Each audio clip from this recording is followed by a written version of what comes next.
Hi, everyone, and welcome to the 6th edition of Talkdeath, Canadian Funeral Law with Nathan Romagnoli and Janet McCausland. Hi, Nathan. Hello, everybody. And hi, Janet. Hello. Wallace Finch would like to know, what are the options for body donation in Canada if the local medical university is not taking any more bodies? I don't know if either of you could. I don't know if either of you could answer that question. Well, I just know a little bit about organ donation in terms of signing the back of your driver's license and having that available. And you can donate your body. What happens once the bodies have been used for the medical purpose? They are all cremated afterwards, and then there's typically a ceremony for that. I haven't heard of anyone sort of being full on organ donations, but I think a lot of people who want to donate their organs are not sort of 24-year-old men in perfect health. You know, they're older people, and their organs may or may not still be useful to other people. So just something to consider. Okay. Mm-hmm.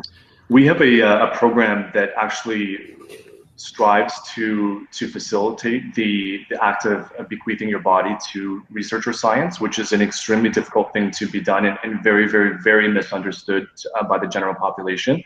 There is a huge sum of institutions and universities and such that do offer body donation as a program of study and such.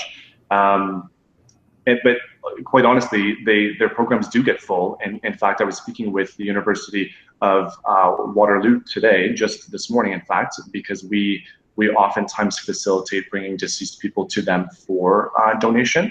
In fact, my own great aunt is there as we speak, being studied and such. But they do have a capacity of how many individuals they can accommodate.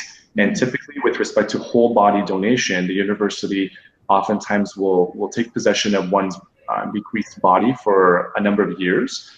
And they do not have an unlimited supply of ability to do so. So again, if an individual wishes to have their body bequeathed to research or science, it is by no means easy to do.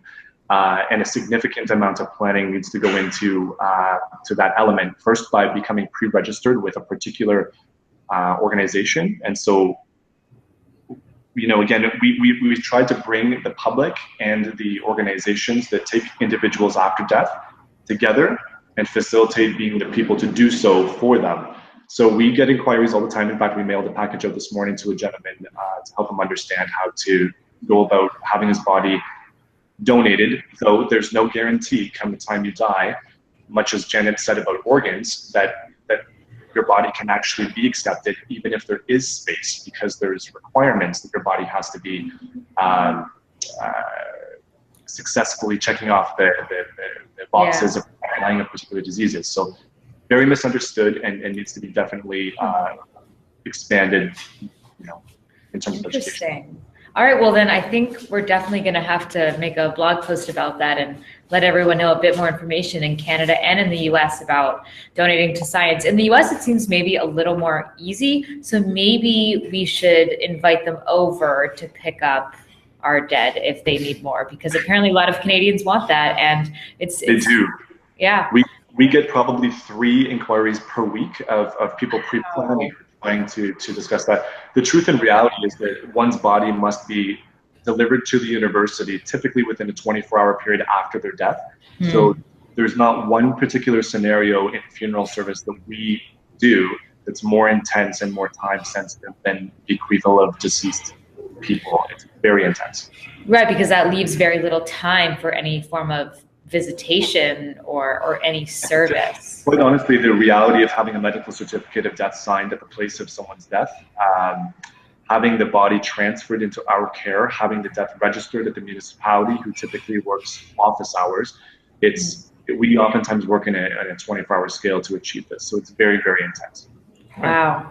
It's so interesting how like you feel like you're trying to do science a favor, and really do something useful and pertinent.